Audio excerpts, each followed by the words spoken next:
Hi, Daniel.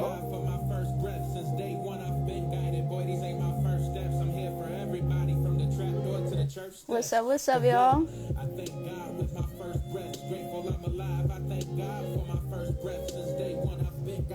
Happy Saturday. They say 8 through 80, blind, crippled, and crazy. From the OGs to the babies, everyone needs saving. So I guess I'm here to save them, or at least to set a road that's been paved. Welcome. These niggas is rich slaves. Family can't even eat, but these niggas covered in chains. Spend 10 bands on a fit, won't take the family vacation. I'm gonna try not to play too much music, because last time we got kicked off, so I gotta be extra careful. What's the word? I hope everybody has been having a good weekend so far. We made it to the weekend.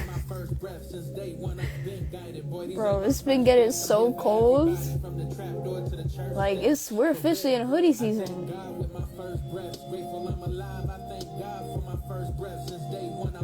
Welcome, everyone. This is the second Beantown Talks, which is crazy. I don't know why it feels like we've been doing it for a little longer.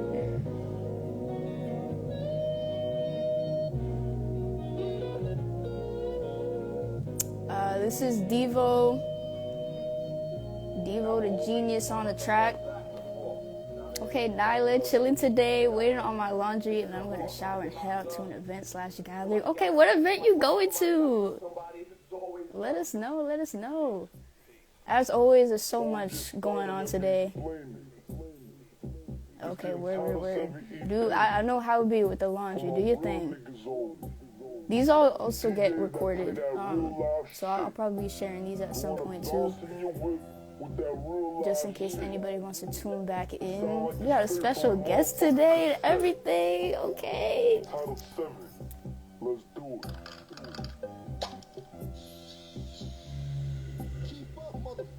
We're looking for room 7. Number 7. And getting knowledge of yourself is the key to life. And Castle of Our Skins, fire. But man don't respect itself. Okay, dope. Yeah, we love Castle of Our Skins. Shout out. As always, there's so much going on this weekend, y'all. This is a blessing how active this city is right now. So beautiful. Big year.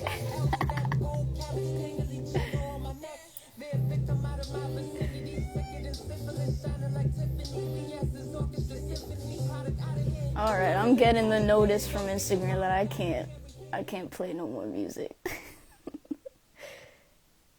Okay, cool. If anybody's interested, that was Devo on the track from his Untitled 007 album.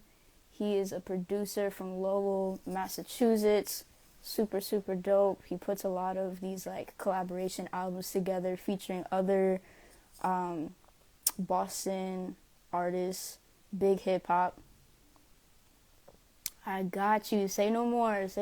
I'll share some events that are going on this weekend in a little bit. But welcome y'all to the second Beantown Talks. Okay.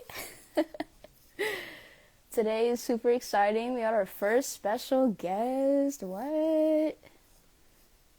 Okay, the real super. October 25th, music festival at Hibernian Hall at 3 p.m. Is that the 25-year celebration?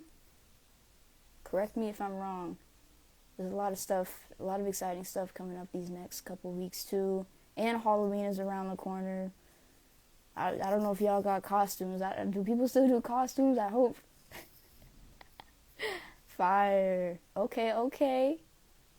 Dope. Congratulations also to everyone. 20-year celebration. Congrats. Yes. We love Hibernian Hall. Such a staple in the community. Huge congratulations. Y'all pull up on the 25th. And congrats to everyone who is nominated for Boston Music Awards. Okay, nominees just went out yesterday. Go to bostonmusicawards.com. Voting is already open for the public. I think Devo actually, we were playing earlier, Devo was nominated. A whole bunch of folks are nominated this year. Special shout out to Beat the Odds, first nomination as a nonprofit.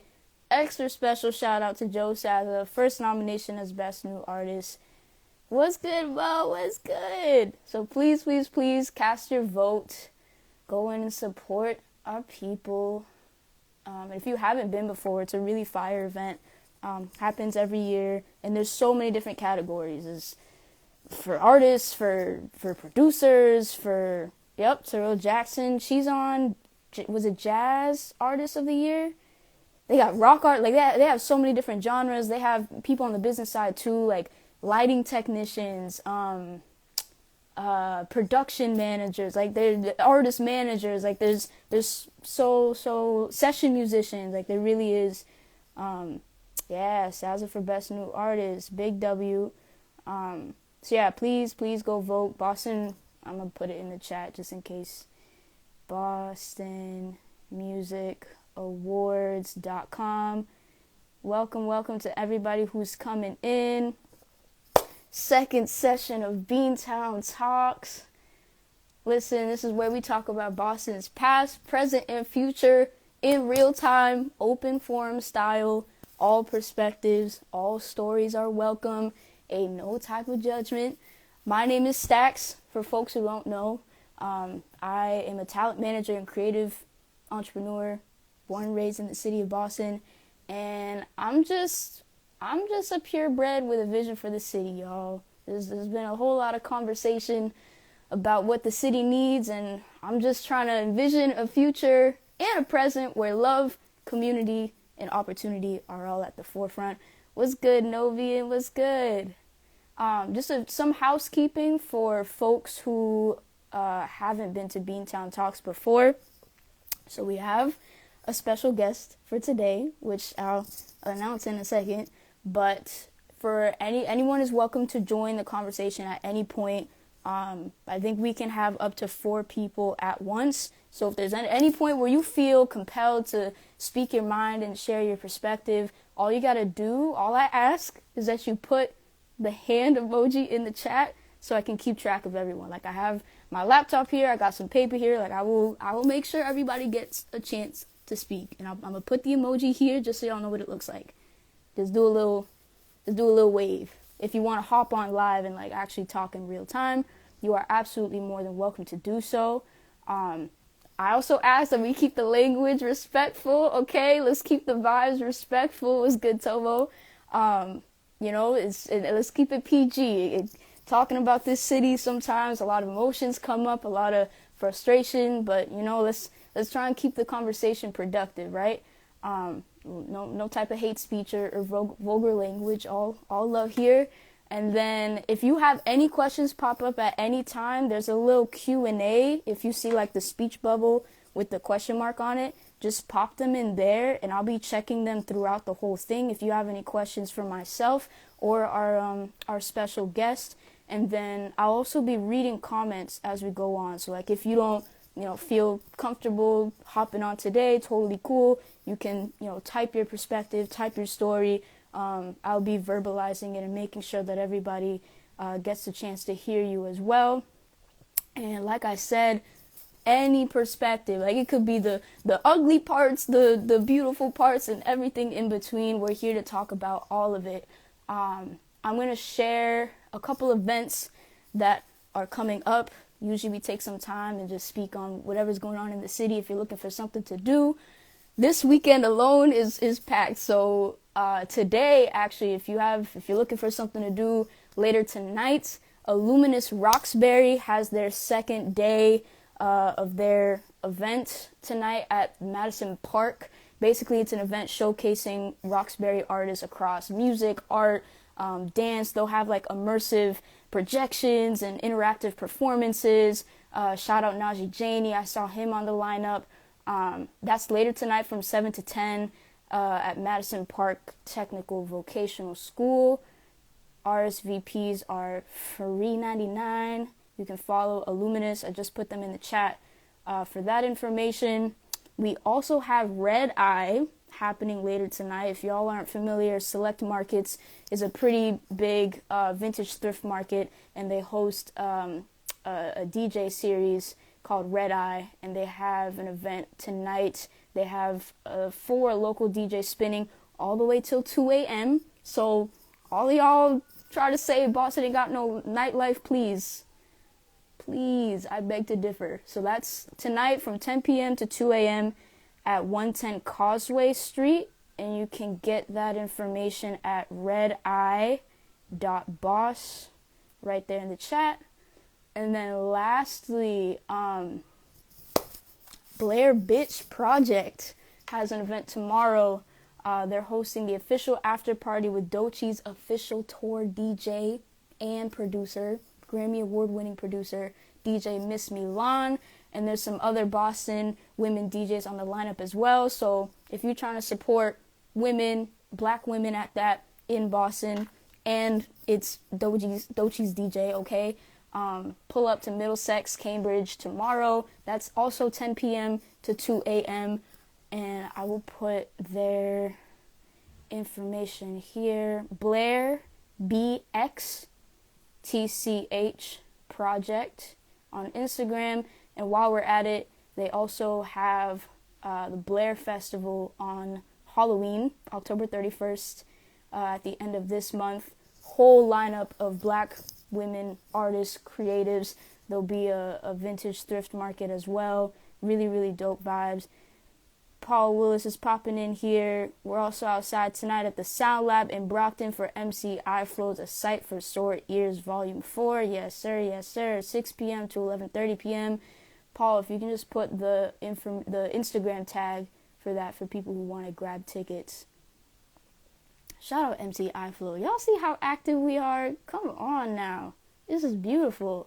And if you want to hear about more events in the city, please feel free to join the Discord, Beantown, the Beantown scene. Link is in my bio. Anybody and everybody is welcome. Even if you're not from Boston, we have over 400 people in the Discord, people coming in from Rhode Island, Connecticut, free to join. And it gets updated on a weekly basis, daily basis, with all of these events that are going on, including the ones that we just spoke about.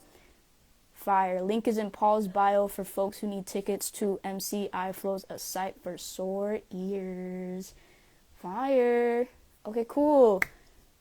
Yes, sir. All of these and more. There's like so much more that I'm not trying to, I don't want to bombard y'all, but all of these get put in the Discord. Yep. They're in the, if you go to the live show channel, you can also DM me on the side. I'll make sure that you get that information. But yeah, they all get posted in the live show, whether it's a live show or could be a networking opportunity. Grants, we post grants in there, whole bunch of different stuff. Hello, everybody. Welcome to the second Beantown Talks. I'm so excited. I think we're ready to transition. Ooh, I have a question.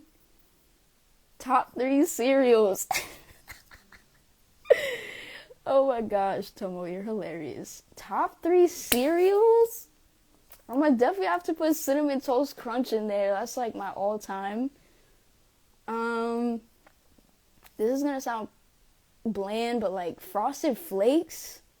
I feel like you could never go wrong with Frosted Flakes. Like, it's not too sugary. I can't do the super sugary cereals. Like, the Fruity Pebbles, I can't. It's just too, at that point, it's just a bowl of sugar. And what are we doing for real? And then the last one,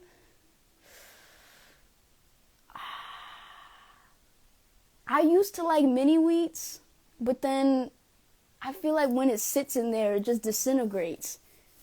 Cinnamon Toast Crunch, Lucky Charms, Fruity Pebbles.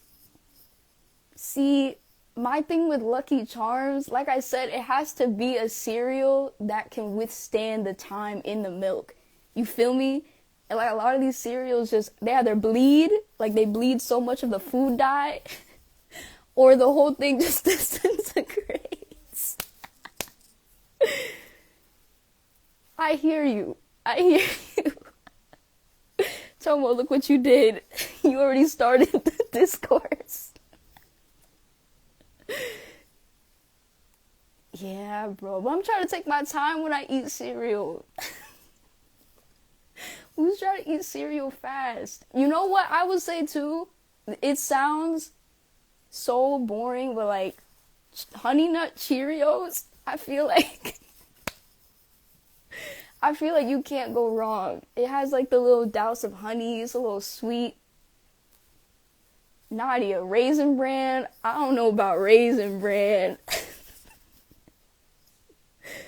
I don't know about raisins in my cereal, bro. But like I said, this is Beantown Talks, and this is where all perspectives are welcome. Ain't no type of judgment. I understand Raisin Bran for the nutrition. I understand that. Tomo, you didn't say your top 3. Nah, we not old. We young in spirit, okay?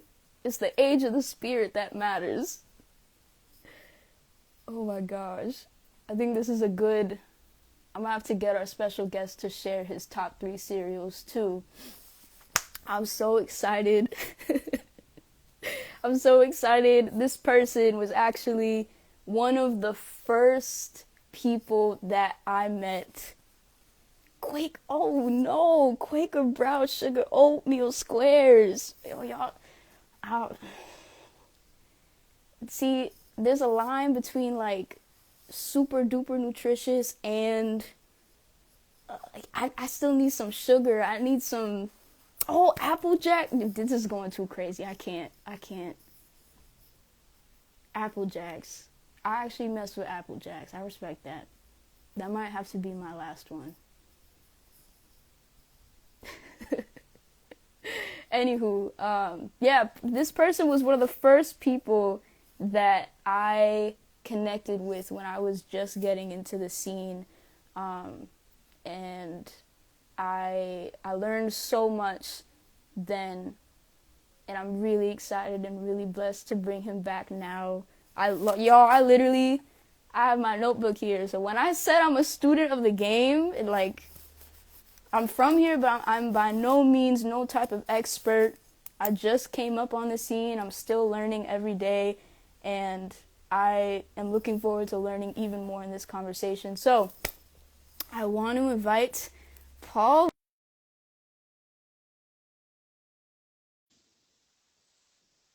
Honorable mention, Honey Bunches of Oats.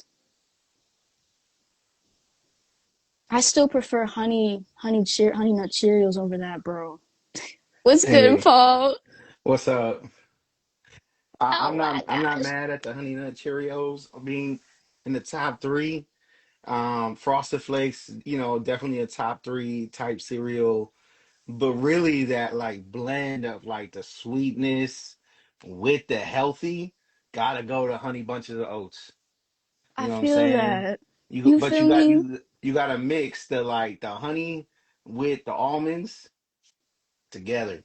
The almond, see, then that's when it gets a little too crazy when you start adding in raisins and almonds, because then it's like, why Nah, don't why don't you just make a yogurt at that point? Because the milk, you know what I mean? not a yogurt. It Like ain't the same. those are ingredients that belong in something that has more texture, but like, I'm not mad at it. Not mad. oh gosh, all cereals are welcome. We love all cereals here. Hmm, Paul, hmm. how are you? How's your mind? Thank you for sharing your mind with us today. I'm so excited. But like, just in general, how are you these days? I'm doing well. I'm doing really well. Lots going on. But it's beautiful, right? Like when you're busy with the things that you prayed for, the things that you have been working for. That's a beautiful thing. And so Amen. yeah, it's like a bunch of stuff, from teaching to planning the East Coast run for the tour, selling books and a bunch of stuff. Like it's a lot, but it's beautiful. It's the best kind of work. Yeah. Amen. Blessings are up. Can you tell the people, for those who don't know you, who you are, where you're Hmm. from, what you do, all the Yep. things. Yep. Paul Willis. I'm from Boston, so I grew up in Jamaica Plain, but kind of lived all over, right? Roxbury, Dorchester, even Cambridge for a little bit. I am a hip hop teaching artist and author of hip hop leadership. I got my book right here. Yeah. It's an album, book, and curriculum about leadership values and how that gets demonstrated in hip hop culture. And I've been in education, arts, youth development, nonprofit spaces for like 20 years, rapping for even longer than that. And so, a lot of my work these days is the combination of like cultivating hip hop in educational spaces, um, and using hip hop as a cultural tool for transformation of Mm, like industry in different spaces that didn't maybe consider how to use, these pieces of culture to advance what they're doing. And so, um, yeah, like that's a little bit like I think this conversation will reveal a lot more of like how specifically that happens, but I've done everything from like you know, uh, uh, being homeless, being an AmeriCorps member, right, to mm, like working my way up through the ranks to having director titles, managing director titles, and kind of everything else in between. And as an artist, as an MC, there's no management for me. There's no label or anything like that, and so. A lot of what I've learned has been the hard way, from mm. like slapping the stickers on the CD and burning them myself and selling it, what I'm saying, out my backpack. Yeah, just Grassroots. yeah, just lots of experiential lessons and a ton of like collaborative work too with artists and different collectives and just learning from other, kind of great minds in this space who are rooted in just like art, culture, community, social justice, all that kind of stuff. So yeah, that's a little bit about who I am, and there's a lot more to get into Yeah, you got your fans in here. Forte 1804, Paul putting in it. real work, Bishop Oh Too my Short gosh. type shit. The Yes. homies. The homies. What's Let's up? What's up? let's definitely get into this. So on our last Beantown Talk session, we talked a lot about where Boston is right now. Like a lot of, Hmm. my generation, we only know what Boston is right now. We weren't really there to see what the city was like before. So I really want to kind of turn the clock back and like ask you if you can walk us through what your some of your earliest memories were of the city. Um, a lot of that is like captured on my last album, Wonderland. And so if people really want like the deep dive into like my personal history, I tell a lot of stories on there. But Mm, growing up, I didn't really have access to the art scene or that community here. You know what I'm saying? I was born in 87. And so really like, a child of the 90s growing up. My older sister is about 10 years older than me. And so they saw a lot of the like teenage Boston, right? Like the rise of New Edition and that kind of thing. Like they really grew up in that. But for me, my grandma was a nurse and a minister at the church. And so we mm, didn't get a lot of like secular music. We got Bob Marley, you know what I mean? And the only like hip hop I got was through my sisters. And they could only listen to like R&B music, but then a lot of those R&B artists, Mary J. Blige, Mariah Carey, like folks like that, were, infusing their R&B music with hip hop. And so my introduction is like Lauryn Hill, you know what I mean? mm, Mary J. Method Man, You're All I Need to Get By, right? Like that kind of thing. And so um, growing up, I remember when I wrote my first rhyme, sixth grade. This is 1998, right? wow. um, and I remember at the time it's like DMX, it's Jay-Z, it's Master P, it's Big, it's what I'm saying. It's all of these, Sheesh. you know, uh, um, hyper kind of masculine artists at the time. And I just remember trying to mimic in my rhymes just what I was hearing on the radio. And it's like a Mm. lot of MCs early on, you know what I mean? Their rhyme style and their patterns, cadence, etc., is very much like whatever's popular at the time. Um, and it wasn't really until like high school that like I started to hear, the Black Star album, Nas's Illmatic, and kind of doing a deeper dive and research on the hip hop side. Um, but I wasn't like anything that was considered hip hop was super street, right? And like Boston, it's people know the history, right, of like segregated neighborhoods, by race and by class, right? On the street level though, right, I had a gang down the street beefing with the gang up the street beefing with the projects 2 blocks over. Like you literally couldn't cross certain streets without being affiliated with like a certain, you know what I'm saying,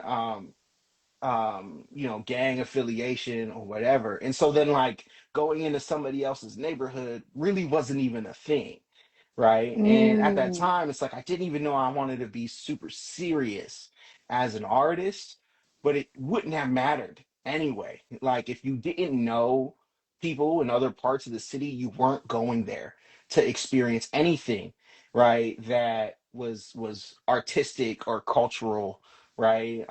Even food related stuff, right? Like you weren't going into other neighborhoods for that. Wow. So everything I needed was within a quarter of a mile from like Jackson Square to like the Rotary by used to be the Hilo. You know what I'm saying? There's a little kind of roundabout up there, that little like quarter mile like strip of businesses. Like my school was there, my grandma's house was there, supermarket, where I went to go get my haircuts. If I wanted to go from one park to the next park, that kind of thing. Like growing up as a kid in the city, it was like you were super limited and what your experiences were. I remember kind of coming back to the neighborhood as an adult, and kind of starting with city year. This is kind of post college. Um, I went to boarding school, in Rhode Island for high school, and then College of the Holy Cross out in Worcester. And so there was a little bit of time that I wasn't like in the city, except for like summers and like winter break and stuff like that. Mm. But when I moved back to Boston, there's a little bit more of that like flexibility and freedom. And this is probably 2010, 2011, like those couple years, right? There's a bubbling of a scene. Like you hear through the slam poetry and slam community that there are artists who are outside who are gathering and they're really kind of making it shake. And Mm. it's not that artists weren't outside before, but again, like if you weren't in a gang or if you weren't doing street rap, then like it wasn't always safe for you to be in the artistic spaces or in Right. studio spaces. My first studio experience was in like somebody's closet in Franklin Hill where like I got jumped. You know what I'm saying? Oh, like over there. You know what I'm saying? Oh So my it's like, God. the safety around protecting creatives, youth creatives and creative spaces. You know what I'm saying? Like it was a real like serious thing. Um, and so when I think about kind of hearing about Ja D and D Ruff's, you know what I'm saying, open mic, it was happening at Bella Luna. If you could feel it, you could speak it, Mm. and they were gathering people in the middle of a week. It was like Thursday night, right? Folks would come for this open mic in this tiny room, maybe 60, 70 people in this really kind of space, probably not bigger than like a 1 bedroom apartment, right? And imagine like 60, 70 Wow. people kind of packed out, and they would have this open mic experience. DJ, all these poets of different backgrounds from different communities, different kinds of lived experiences. And then after, the open mic part ended, they would then open it up into like this dance party where people really got to just vibe and hang out and be in community. And it was a beautiful thing. That's where I met them at, the first time. That's where I met Amanda Shea for the first time. That's where I met, Mm. one of my longtime collaborators and producers, Lewis Morris, for the first time, and really kind of got my introduction to the scene was through that open mic experience. Um, but it was one of the few like safe places where particularly black and brown artists, particularly if you were a rapper, could Mm, go and like showcase your stuff. Um, and so that is, I think one of the things that then like blossomed this generation of incredibly talented folks. I met Oompa there, oh for the first wow. time. And Oompa and I, we did a song, came out maybe 2015 or 2016 or something like that. But this was when I heard, her performing songs from November 13th. I don't even know if that album is still up anymore, Wow. but it was like a deeply personal, and you knew that she had all the talent and the skills, you know what I mean? And so, with the very few places for people to gather, like the community became this like tight knit, you know what I mean, and like super supportive of each other. I think that movement also helped to grow and expand, because then you had all of these artists and creatives then speaking with one voice, saying like Mm, we need more venues, these different venue owners that really didn't understand hip hop culture or the value it could bring, Mo Pope, Still Gold, like, you know what I'm saying? There were so many people who were kind of leading these conversations behind the scenes, and then also very publicly through the media, um, where articles were being written and then folks were being spotlighted and these voices could come to the forefront. When I moved to Sacramento in December of 2011, I was seeing a lot of these things, pop up in, newspaper articles, social media feeds, on mm, Twitter, all these other places. And so, you started to see this like snowball turn into an avalanche of black and brown artists and creatives, what I'm saying, really coming to the forefront and saying, hey, we're here, we want space, we're going to take up space, we're going to create our own communities where people can gather, right? And it was really like, if you know, then you know, but if you're mm, not part of this, like, it was a growing community, but if you didn't know anybody, you would never know that that was happening, at the First Church or Bella Luna or any of these other kinds of places. And so I think the remnants of that is still very much felt in today's scene, because you have this like emerging generation of artists who have no clue right, what that was, because they were our like little brothers, sisters, cousins, nephews, nieces who couldn't be out, you know what I mean, right, when that stuff was happening. Um, and that's cool and that's okay. But I think that there's this really interesting thing that's happening now, where there's a bridge that's being built between that generation of like people who were outside when Ed OG was outside, Almighty RSO, right? The Wonder Twins, Billy and Bobby, yeah, in the dance community.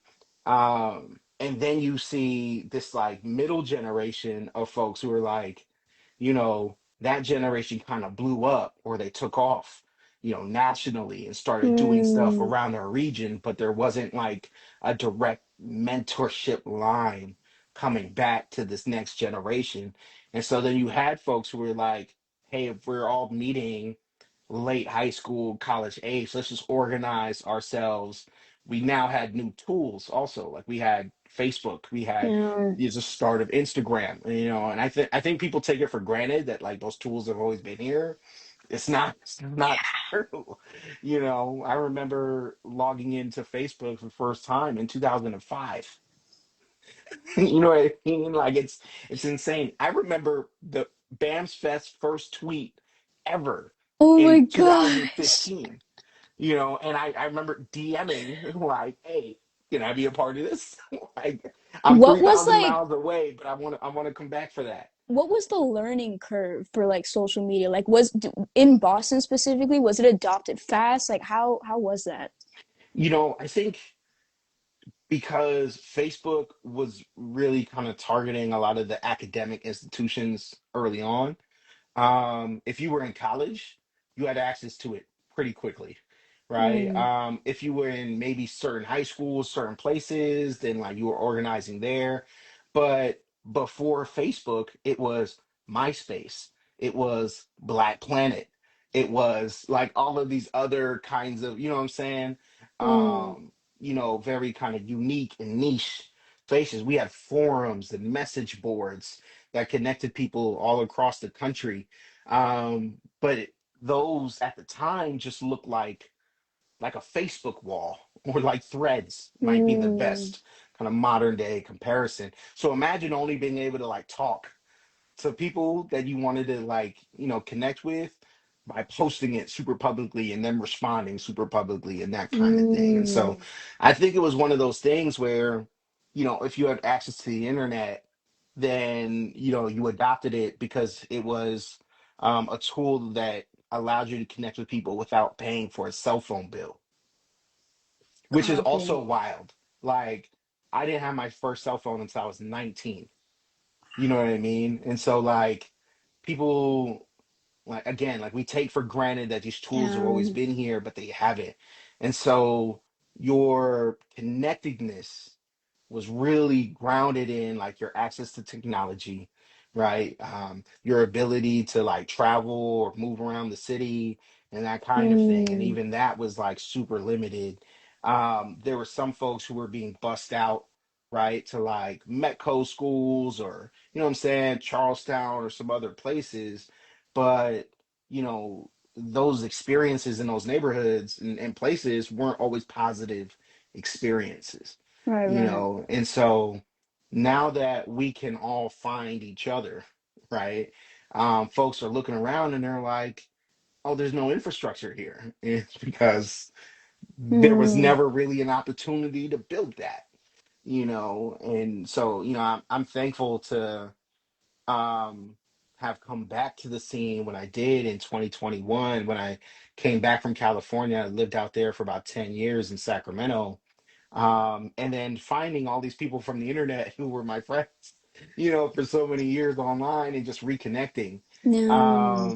and then putting the pieces together and learning that, people who I thought might have known each other because they did similar work weren't actually connected in the ways that I thought, they were connected, but there were now these opportunities to bring people out, like the Bridgeside Cipher, Mm-hmm. that would happen in Cambridge. If y'all can imagine a hip hop cipher, event with 80 to 100 rappers, poets, producers, and just fans of the culture who were showing up in person, for these ciphers. Literally, I got off the plane, like I was in the Hoop Hop Cipher with LFOD Radio, at Washington Park, was now Malcolm X Park. And then the next day I was in the Bridgeside Cipher. And so like I met probably Mm. over half the hip hop community in the first 2 days that I was outside Oh, getting wow. off the plane, like in real life, and having, that opportunity to connect with folks. But there were people like, Des Polk also doing Mm. events through her platform, artist activist platform, Radical Black Girl, you know, 300 people at the Oberon in 2017, right? Like for a 6 hour experience for like workshops and vendors and Jeez. dance and music and poetry and all this stuff. And so I think the scene has had these moments, where everybody's been able to kind of come together, connect with each other, and have these really special experiences. Saturday night, when I last saw you, was another one of those, Yeah. moments. Mm-hmm. Rob, Dap, that whole kind of team that worked really hard, put together that event on Shout out. Unity. Huge shout out. 500 people, you know what I mean, in Codman Square. And outside of, them literally trying to tear the roof off. Yeah. No violence, you know what I mean? No violence, no issues, and everybody made it home safe. That's a beautiful thing. And I don't know if we could have said that when I was Mm. a teenager, or even when I was in college, like, what I'm saying, back then. And so I think we're just in a different landscape and temperature here in the city, and I think that's beautiful. You have a lot of programs that are cultivating these safe spaces for youth. Shout out to Beat the Odds. We've done a bunch of work Damn. together. They're a partner, for hip hop leadership too, but also shout out to like 617 Peak and Mhm. Zoomix that's been doing, the work since Talk about before it. creative youth development was even a term. Corey DePino over there, has been putting on for art and culture for young people for such a long time. But now there are, Boston Music Projects in over 20, BPS schools doing music education. There's a bunch of folks who are out here that's doing, the hard work of cultivating Yep. that I think we're starting to see the benefit of having folks who are now teaching artists and also like artist mentors. You've got a couple of, music industry conferences that are now happening Mhm. outside of Berkeley, right? And outside of Harvard, right? BRL, right? Big Mike is in the chat. Yes, That's sir. right. Yes, Youth Rhymes of sir. Life. Another one of those groups to focus on hip hop and mental health. You know what I'm saying? And Big Mike also runs a dojo, a virtual dojo for artists who want to practice their freestyle ability, you know what I'm Okay. saying, and get better as writers and as performing artists too. Wow. He holds regular Zooms where they do that kind of thing. And so yeah, I think when you the institutions have always been like the safe place, right, for some of these activities to exist. But now that we have organizations that can kind of stand on their own and operate outside of, what I'm saying, the college campuses and things like that, you're Yeah. starting to see the scene kind of rally around each other, to get it right. And I think it's still evolving, right? I think Absolutely. sometimes people are like, well, if you're the institution, then you should have it all figured out, or it should be the way that we think it, Mm. will be in the next 5 to 10 years right now. Yeah. Um, but there are institutions like the BMAs, where that guy's not from Boston, the guy who started it. It's not a knock to Mhm. him, but it's like, I think folks are looking at that as like, hey, if this is the award show for the city, then it should reflect all of these Mm. cultures and communities. And it's like, but not when it's not from somebody who isn't from here. Like they don't understand those nuances. Yep. It's Yep. like me going to Sacramento and trying to host like a Sacramento Music Awards. Yeah. Like I might know a bunch of artists, but I'm definitely gonna miss some stuff, Right. And that right? work is on you to then do that work and do that research. Completely Yeah, agree. yeah, and they've been doing that, right? They have and I don't think everybody kind of knows how it works, but they have like a steering committee, Mhm. right? Made up of artists, multiple genres, music managers, just talent folks, right? People are in the scene, but if people really want to like make that show more inclusive or more representative, get on the steering committee. You know what I There mean? you Like go. that's the move. Like don't just post on social media and like complain. I'm tired of folks like who also will post that they hate the BMAs when they really want the BMA attention and accolade. And I'm not mad. Like my life is not also like not, based around these types of, awards or recognitions. You know what I'm saying? What's for you is for you. Right. But I just feel like if people really want it to be representative, then get involved, participate in those Yes. movements, build those things. You actually have a lot more power, more sway than you think. I learned that firsthand when I went to Sacramento, and I just got involved in community, right? Um, Not a lot of people, maybe 30 people knew who City Year was in Sacramento when I moved out Mm. there, right? But doing the work with students, getting to know their parents, going to, see, what life was like in the projects, in different parts of the city, showing up at neighborhood councils, Mm. community events, community centers, art galleries, barbershops, showing up at city council meetings, really getting involved at that level. You showed Um, up. you show up and then you can really start to impact some stuff in some really cool ways. And I think people also recognize your leadership when you're coming in with that positive intention and curiosity and willingness to learn. And then you'll be put in some really interesting positions, right, to take on some leadership roles to address the specific challenges Right, of right. the day. And so, a lot of folks don't know that I was like the program director for MLK 365 and Mm. managed three stages for the largest MLK event outside of LA on the West Coast. Wow. We had 30,000 people in a parade and then ended at the convention center and all, I'm saying, on MLK Day. And I was one of the people kind of organizing and moving people around, managing a team of over 100 volunteers. And I was doing that without pay. You know what I'm Wow. saying? Because of one, I was asked, by the executive director, and that mission, for MLK just speaks a lot to like who I am as a human being and wanting to see really high quality experiences, but also stuff that was super connected with community was important to me. Yeah, And yeah. so, I think sometimes people think that there should be that type of trade. I'm not saying people shouldn't get paid or anything like that, but you'll be surprised about the kinds of spaces that you'll have an opportunity to be a part of and to completely transform um by just saying yes to an opportunity, right? And like knowing that the benefits of that may not be immediate but will have a long-term lasting impact. Right, right. Let me ask you a question. And Hmm. again, for folks who are joining, like if you have any questions pop up, please feel free to either put them in the comments or put them in the Q&A section, the little question icon. And if you want to hop on and join the conversation and share your perspective at any point, you can either request to hop on live or you can throw a hand emoji in the comments and I'll make sure we get you on. But I feel like part of this conversation of making productive change also starts with a mindset thing. Like you also have to be open to seeing that there is a possibility in the first place for things to change. And Hmm. I'm sure you've been seeing too, like you spoke on a really, what sounds like a very traumatic version of Boston that I can't even fathom.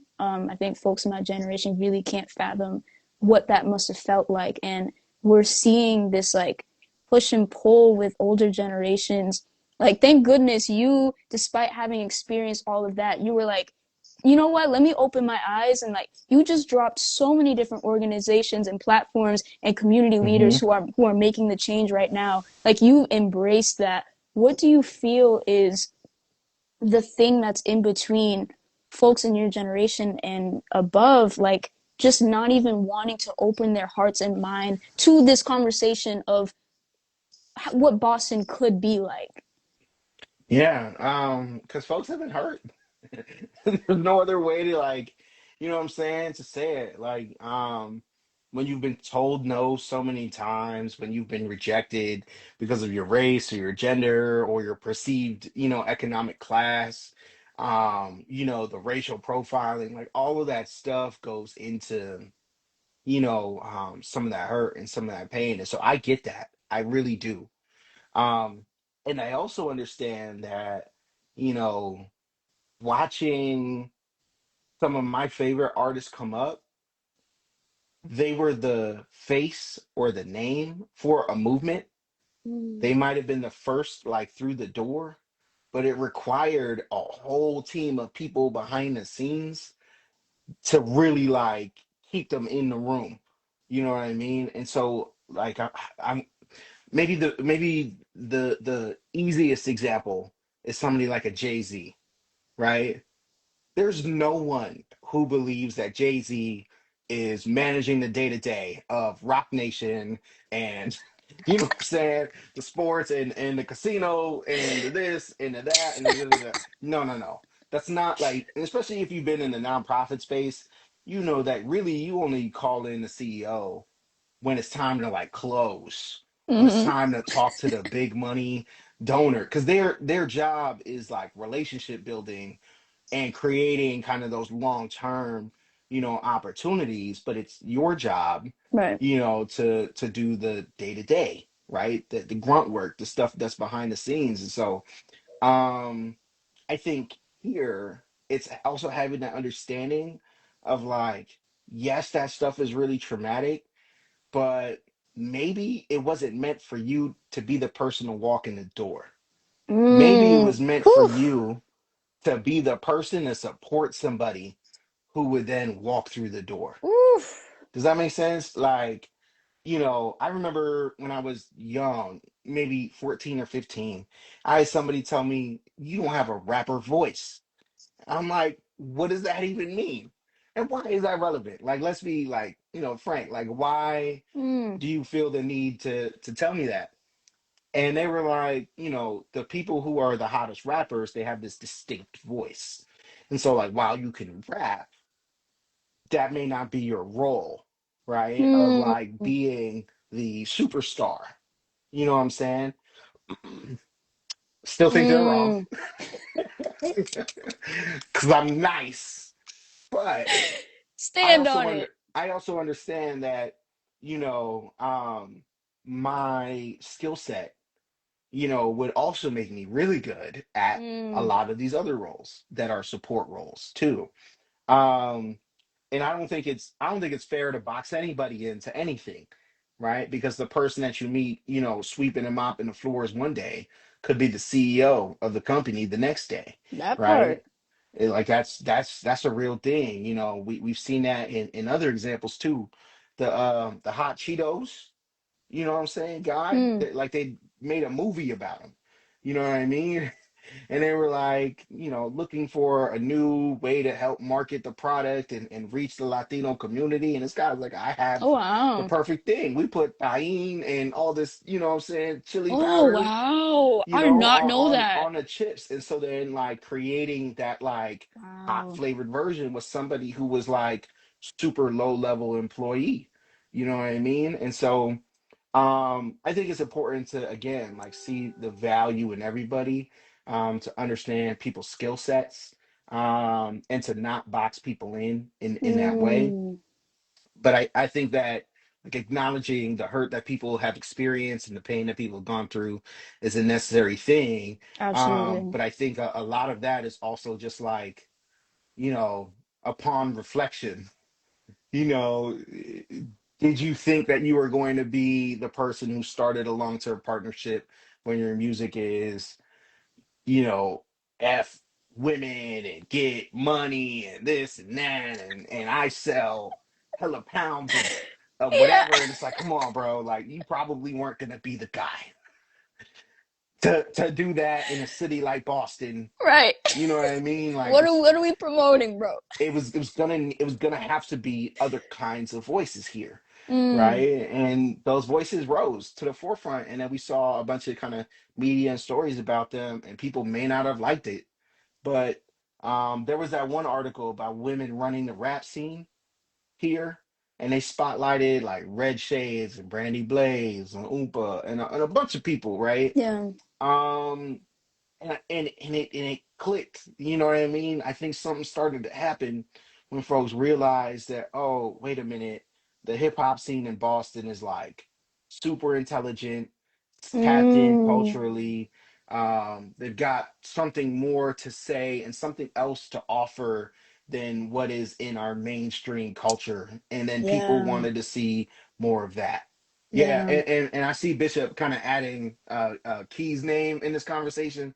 Absolutely. I think Key is another artist who really kind of benefited from this article being written in maybe like 2016 Oh or whenever it wow. was, right? Like 26, maybe 2017. But this kind of um, this trajectory of people with really meaningful, impactful Yeah. music is the thing that I think opened the doors for Mm. media attention, coverage, and now the inclusion of like artists in really important conversations. You know what I'm saying? Like that are happening in the city. You have Yeah. folks who are artists who are part of the Boston Tricentennial. I don't know if we would have had spoken word and hip hop artists, you know what I'm saying, like part of historical celebrations for the city of Boston before. Billy Dean Thomas, you know what I'm saying, Mm. manages the City Hall Plaza engagement stuff, Yep. right? And so and Billy Dean is a hip hop artist, is a rapper, and has got a dope project coming out like in about a week. You know what I mean? Um And so I think about those kinds of moments and opportunities, and Yeah. how many rooms, you know what I'm saying, folks have been able to walk into, to then advocate for other people Right. outside of themselves. I think that's been the lever that has like significantly shifted things, Mm, for the city, is that when you have artists who are not just looking at promoting themselves or their work, exactly. they are thinking then holistically about what we need as a city, what we need in terms of systems, infrastructure, policy change, and more. You know what I mean? And I think that that's been the thing that's really moved the most, in terms of creating opportunities for, up and coming artists now. Yeah, I love that. I want to bring in Bishop's question here. What can Boston do better to not seem so cliquey from the outside in? And how should we, as Boston artists, help each other branch out rather than box in? Mm. I think the biggest thing is, um, building authentic relationships that aren't online. And it's crazy because this producer I used to collaborate with, Rice Master Yan, back in the day, he's in the chat too. He's from Germany. Fire. Oh, You know what I'm shoot! saying? And he produced a project for me, called Downtown Crossing. He probably sent me like Oh, wow. 180 beats facts. You know what I'm saying? And I wrote the project in a night. Jeez. Yeah. I chose like 7 tracks. I was like, this is fire. But like, Mm, he hit me up online, and we were able to have a conversation. We were able to kind of go back and forth, sharing with him kind of what I'm feeling, what I'm not feeling, but we were able to kind of build that relationship. But I think that like having real conversations and moving the online interactions to like in person, like real people, face to face type, interactions, I think is the way to build that community that Bishop is talking about, right? So many of these cliques actually have so much in common mm-hmm. that if they ever teamed up or joined forces, right, like We doing the that. same work, Paul. You know what I mean? Like it can be really special. And like, and you hosted an event, right? Maybe 6 months ago, between a couple of entities, right? Bridgeside and Mass Spirits coming together, in Cambridge. And like that was a beautiful, night and experience. But I just think about how many other crews could really benefit from stuff like that, you know what I'm saying, Yep. coming together. Um, Again, like there are, I think the other thing that is different, right, is like also the understanding that, Massachusetts as a state has hubs, right? It's not just Boston.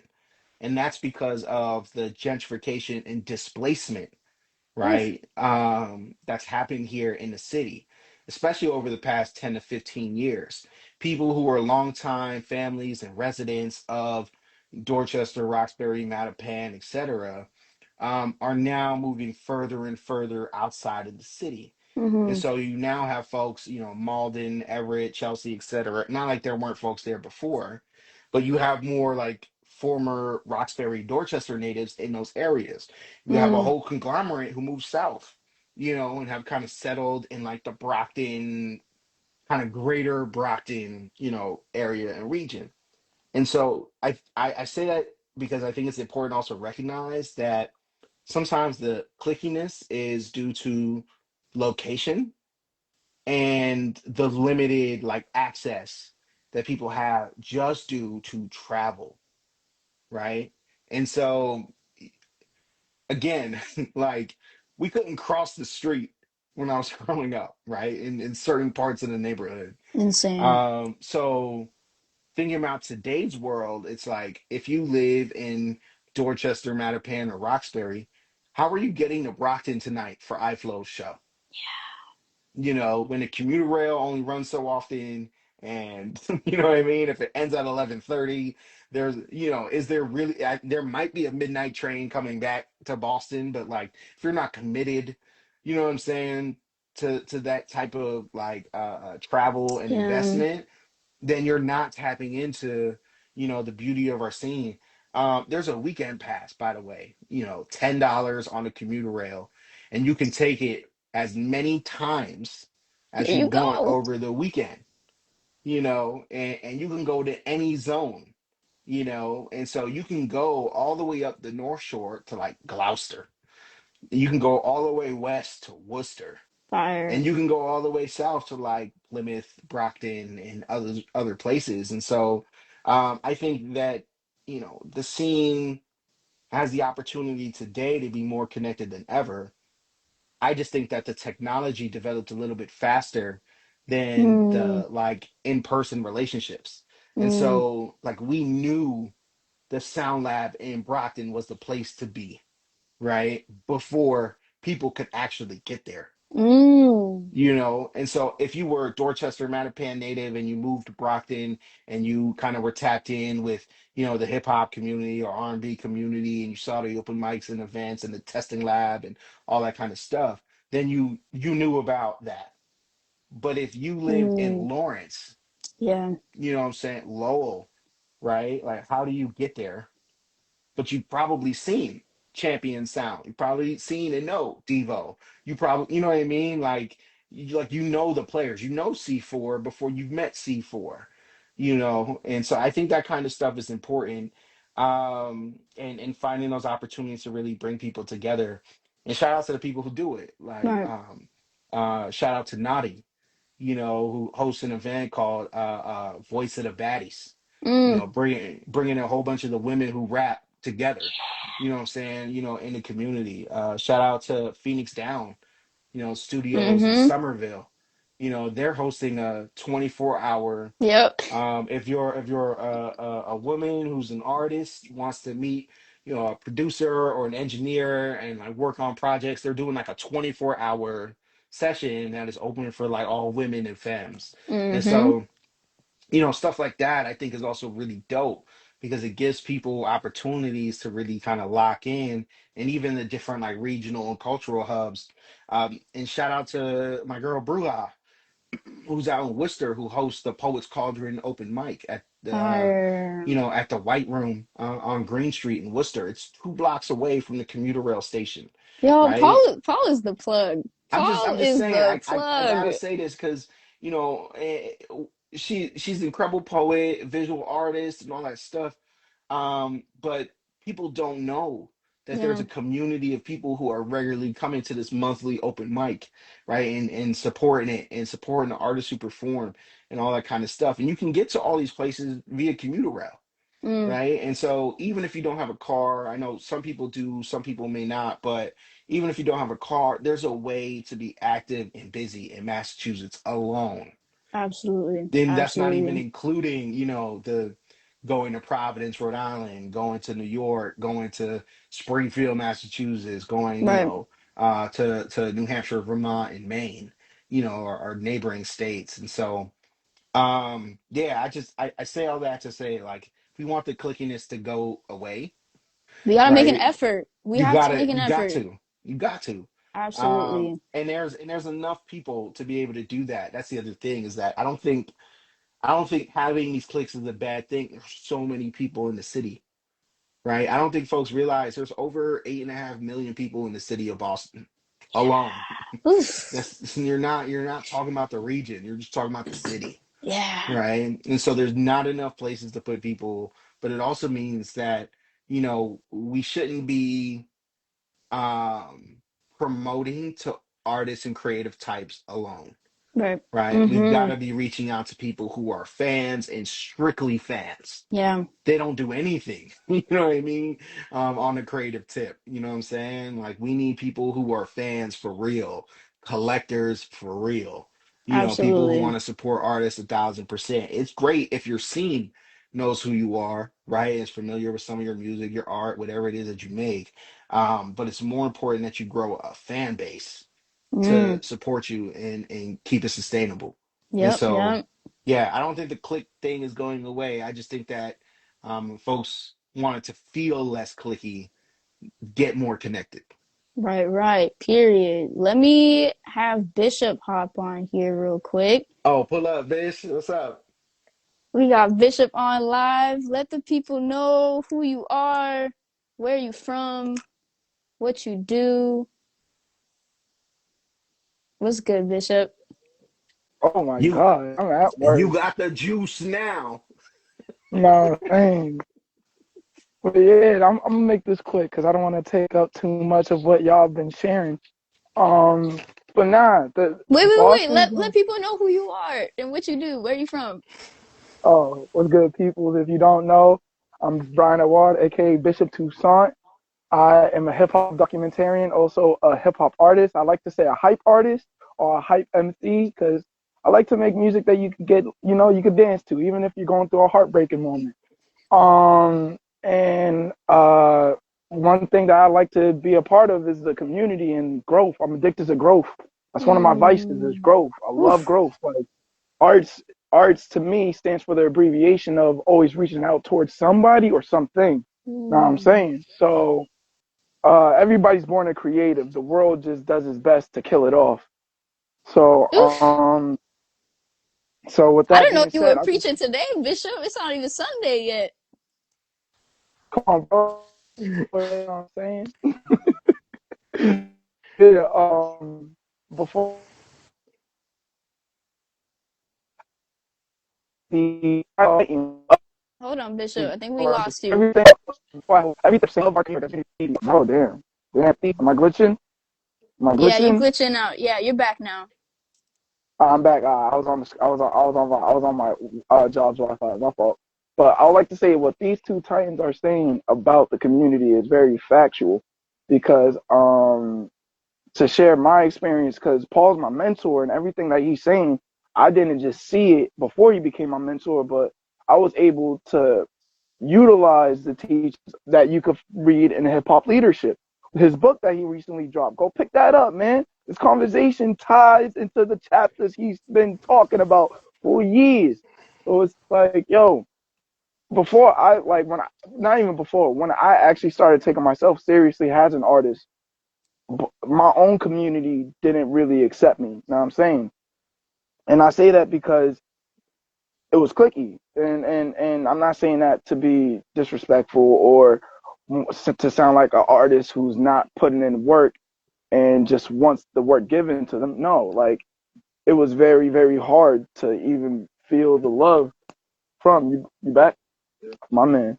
It was very hard to feel the love from Mm. my community because I was new. Like Boston is a very familiarized place. Like even I experienced, and I'm a '99 kid, so I can say I'm a 2000 baby for real, born '99. But even I experienced, oh, I can't go into certain areas, I can't walk into certain streets. Me being Asian got me ridiculed and isolated and outlawed by my own people. Now I'm Mm. saying, so it was very hard. It was very hard for me to feel comfortable into being an artist, let alone a creative of any degree. So what I did was travel out. I branched out, and me branching out led me to copy, led me to find my peoples, and I found my people to this day. BTO, Sound Lab, Show and Tell Boston, and even organizations like World MC that was Mm-hmm. previously known as Team Backpack. And these Mm-hmm. platforms brought people from all over the world to one shared area, or should I say arena, because being an artist is a battle, You know what I mean? Mm-hmm. Not to the world, but for ourselves. We're our biggest critic, let alone our biggest teammate. So we have to do our best to navigate through the clickiness and through the pseudo lies and everything. So with Yeah, that being and said, Bishop is also. I'm gonna brag on him just a little bit too, because he's also Yeah. on the forefront of this work right now with Spark FM as well, right? And so Spark FM, um, independent online radio. Women Playing, owned. woman owned, playing black, Caribbean, West African, music. And so, when talking about some of those cultures or people who've been marginalized or didn't have a space, regular kind of media situations and all of that, Miss Hot Sauce, the whole team that's over there, and Bishop, starting there this year, you know what I'm saying? They are doing the work of putting artists on. You know what I'm saying? And so from the interviews and sharing news in the morning and all that kind of stuff. If you're an artist and you don't know about Spark FM, you got to get hit, especially if you're from Boston, because they're one of those folks that also helps to cultivate homegrown talent. Absolutely. Know what I'm saying? And I wouldn't have been at Spark FM if I didn't meet BTO, and I wouldn't be here as an artist, let alone as a person, if I didn't have people like Paul or Stacks in my corner. You feel me? Because they make the community that I definitely will die for wholeheartedly. Mm. And that's why I want to show, that's why I want to voice, like, yeah, my experience in the beginning was terrible because I literally had to go to Somerville, Cambridge, Brockton, and this was all when I was in college. So I would travel from downtown Boston to Yep. Brockton or downtown Boston to Cambridge, and that was close. But now I'm traveling downtown Boston to my own hood to do stuff. It was very like it showed a lot. So, Hmm. oh, these are famous. All right, I got you. feel that. Thank you, Ruben. Yep. I So feel that so it showed. heavy.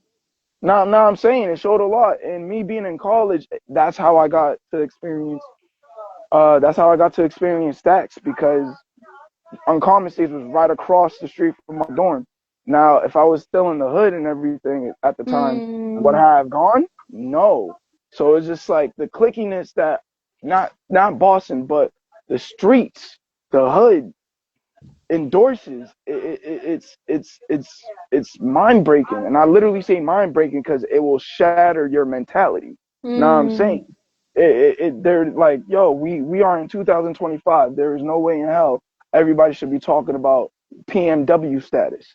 You feel me? Well, why isn't mental health being advocated for? Why isn't have wearing multiple hats as an individual who puts on for other individuals not highlighted? Where's the honorable Hmm. mentions, let alone the people who win, let alone lose? Like, come on, bro. We could do Mm. a lot more. But Dewey Chuso has a crew because, and I say crew has a state because we are a crew. Yeah. Because from the outside in, people don't see this. So they're going to Hmm. see what they see. Yes, sir. Yeah. I also Cool. just Sugar, we're add, still right, looking is for it. We that haven't found I it. think the type of knowledge, right, particularly around like mental health, has significantly shifted, right? Yeah. Absolutely. And even artists who are, street artists from the city of Boston, um, when you now talk to these people in person, right, their conversations around investing in community, buying back the block, ending suffering, like all this kind of stuff is now also commonplace for folks like, um, Heal the Hood, you know what I'm saying? A nonprofit organization, you know what I'm saying, that literally like feeds people, provides creative space, does youth programming, etc. Right? When you talk to artists, like an 8 Zip about mental health. It's like your music sounds like this, but you speak like this, right? Mm. Um, when you talk to what's my man's name? Bishop, you know him, he owns the brand, Shoot Dice, Not People. Mm. It's Pause. you know what I'm saying? And so No, I'm it's just not saying, Hawes. It's eh, 456. Oh. yeah, yeah. 456. Hawes helps out.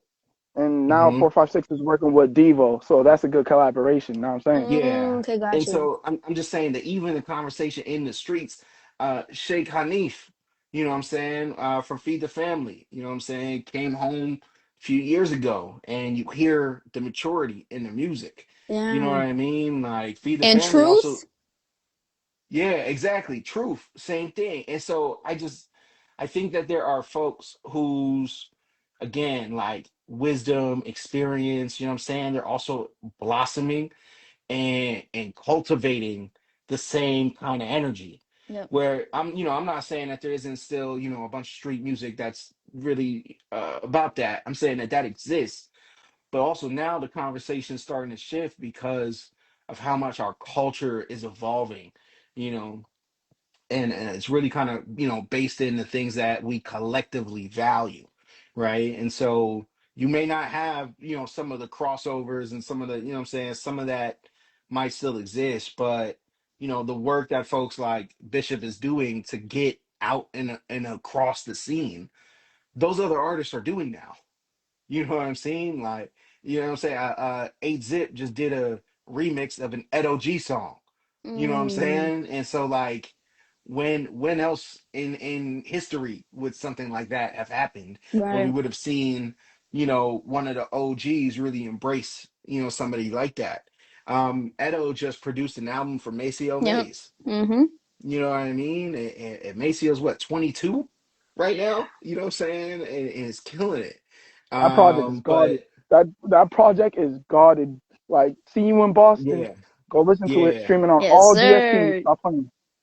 Big shout out, And so Mace. I'm saying that like that 30-year or close to 30-year gap that maybe in the past might have been super wide is now Mm, closing, where we're all in the same kind of spaces, sharing conversation, passing down wisdom, et cetera, et cetera. And so now I just don't think that um I'm not saying that there's no excuses, that there's still no barriers. I think that barriers still exist, but the access to the information and the mentorship and the knowledge is now in place. And so I mm, think that is also leading to, people coming together to collectively build, some of the things that we're going to need in terms of infrastructure and the like. um because of Rob, and a bunch of other folks connecting with also like Harvard Law School, mm-hmm. right? There's the rap conference, that happens at Harvard Law, annually. And that's an opportunity for artists to go up there. And I don't think people know, but they have a program where if you're an independent artist and you're seeking legal advice, Yep. you can get, legal counseling from Harvard Law students who are studying, music and entertainment, what I'm saying, law and stuff like that. And Yep. And so, there's the volunteer lawyers for the arts too. Pro bono mhm, legal services. Yep. right, right. And, and See, and I there didn't are know. I amazing. didn't know none of this stuff as an artist. Like, y'all put me on. I didn't know none Yeah, of Mm-hmm. this there's stuff. so much, what I'm saying, just information that's out here. Um, I am super willing to give information for free. It's on people to do the work though. Right.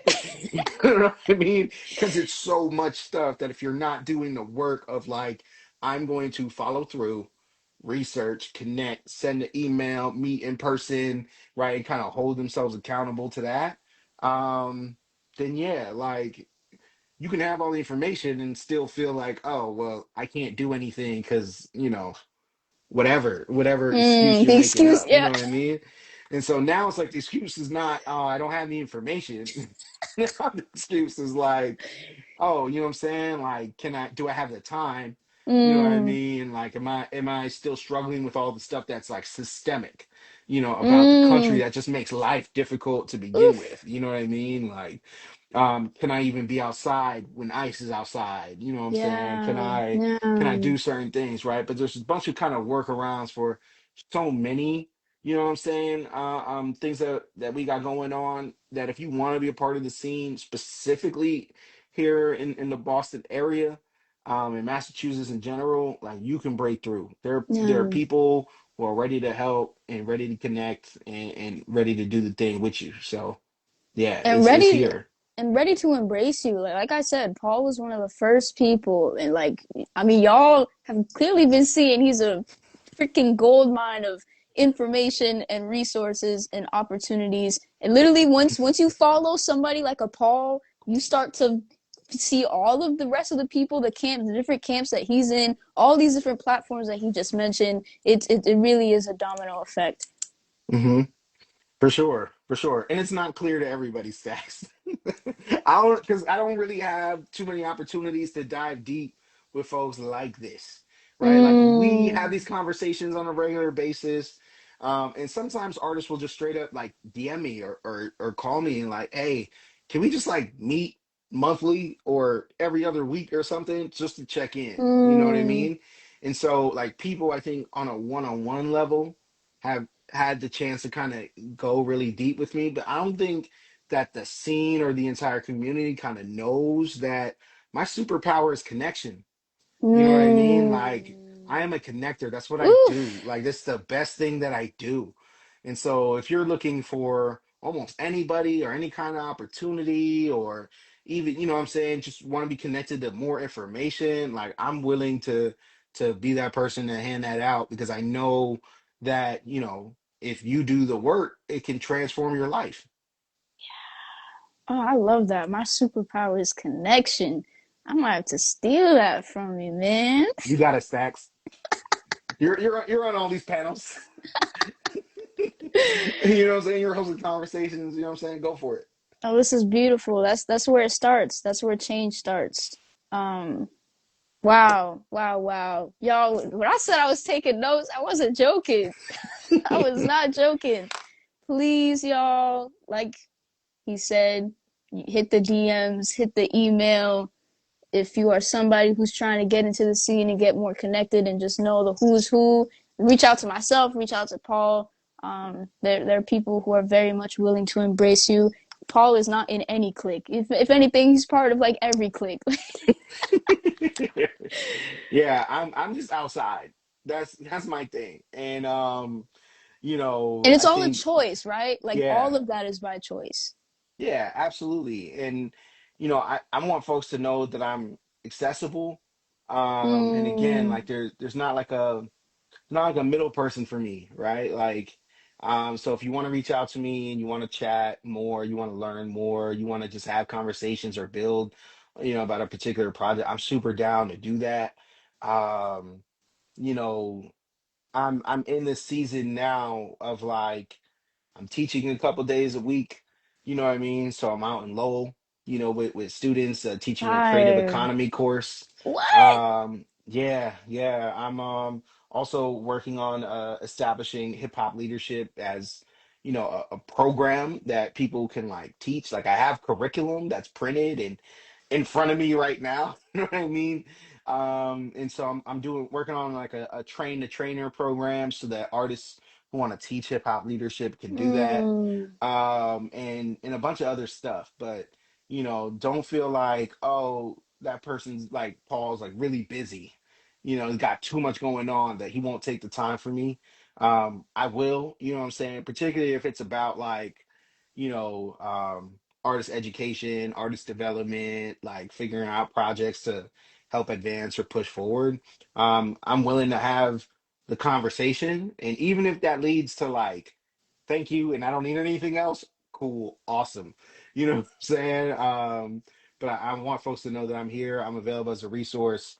You can book me for all sorts of stuff, performances, speaking engagements, you know, whatever, panels, all of it. all of it. Um, all of it. I'm here. Oh man, y'all please give it up. Give some snaps. Put some snaps, some claps in the chat for Paul. We are so appreciative of you in this community. You are at the absolute forefront of pushing us toward this brighter Boston that we keep talking about. And all of your work and effort is not does not go understated. I'm taking notes and archiving these as well for, the next 5, 10 years. People don't ever forget, the people who have been part of spearheading the change. So again, I want to give you your flowers, like live and direct. And when I Thank see you. you in person, I'm gonna give you your flowers in person. But please receive them. And where can people find you? If you can just drop the gram, email if you want to, whatever you're comfortable with. Yeah, it's, you know, I haven't had a cool rap name since sixth grade when I was at Deuce. Uh, so if you're looking for me, it's very simple. It's Paul Willis is hip hop across like all platforms. Facebook, Instagram, that's my Gmail. It's my Cash App, it's my Venmo, it's my YouTube channel. It's all the stuff. And so there's, you know, when you Google Paul Willis, there's like a cultural theorist, there's like a pig farmer who also pop up, but there's no other Paul Willis in the world who raps. I promise you. There And you go. if you find him, I will battle him like Highlander. You know what I'm saying? Because there can only be one. Um, but yeah, so Paul Willis is hip hop again. Instagram is kind of the main platform, but I do check my Facebook messages too. If you send me an email, that's probably the easiest way to do that. And then if you're interested in the not the pig farmer, That that's is hilarious. insane, bro. But if you're interested in the book, you know what I'm saying, or the album and curriculum, it's Hip Hop Leadership. And so that's the name of the album, that's the name of the book. You can find it at Frugal and Just Bookish. We're actually restocking this week, and so the books will be there in this upcoming week. And if you want to order it online or learn more about that process, it's hiphopleadershipbook.com. And that's where you can order the book and kind of learn more about where it's been and see some of the media coverage and all that good stuff. So yeah, those are all the Beautiful. things. Paul Willis is hip hop and hiphopleadershipbook.com. Amazing. All right, Yeah. y'all. Y'all got that. Thank And go you. outside. There's so much stuff. Like go outside. The 25th, you know what I'm saying? Hibernian Hall is doing the thing, right Mm-hmm. stacks. Tonight, we're at MCI Flows thing in Brockton, but there's a bunch of stuff happening here in Boston. Billy Dean has an album, listening session that's coming up soon at Just Bookish. I think that's like the 24th or something like that. And Wow. so like go outside, like go support some artists. Go outside. Leave your house. And bring friends. You know what I'm Yeah. saying? Like art and culture is like best experienced, in community. And so bring 4 or 5 people with you when you show up to these places. You know what I'm saying? That's how this movement, that's how the support grows. Absolutely. And if you are trying to just keep a constant pulse on everything that's going on, join the Discord. Link is in my bio. All of these events, the way it works, when Paul posts something, I grab it and I post it in the Discord, or when anybody else in the city is posting something. So my eyes are on everything. I try to grab everything as much as possible. And you can also submit if you see something that's not in the Discord. And it's a Mhm. place where people can talk to each other as well. So it's like a big old community chat, group chat, but like there's somebody from Seekonk, Somerville, Brighton, Mass. People from Rhode Island are in there. Hmm. We're just over Hmm. 400 people strong. So please, please, we have communities out here for y'all. Like don't believe the bad PR about this city, man. Right, right. Go read good PR, like Noah Schaefer, who I think is also in this chat No too, way. from the Boston Globe. You know what I'm saying? Noah I think I saw him Schaefer pop is in too. nominated for Music Journalist of the Year, Yeah. and is in really good company in that category too. And so, go check out the BMA website. All the people who are nominees, even especially the people who are like music journalists, podcasts, like all that kind Yes. of stuff. Those are the folks who are the information sources for the Mm-hmm. scene. And so, like, don't just like go to the VMAs and like vote, but like go to the VMAs, do your research, and then vote. You know what I'm saying? Because we outside. There you go. We outside with it. They don't know how we truly rock. Right, Bishop. All right, y'all. That Stacks, I appreciate you. concludes. Of course. Oh my gosh, this was an absolute no-brainer. This concludes the second session of Beantown Talks. You know, we'll be back here every Saturday at 2 p.m. Eastern Standard Time. We'll see who we got lined up as our next special guest. I appreciate you for being the first one and being the one to walk through the door, Paul. You walking through I'm the with it. door with the Let's go. key. Let's go. Let's do it. I hope everybody has a beautiful rest of their Saturday and their weekend. Paul, you have a great show. I'm not going to be able to make it, but I It's definitely posted okay. it in the Discord. It's Thank going to you. be up. It's going to be up. Yeah, absolutely. Peace, y'all. Appreciate you. Peace. Blessings.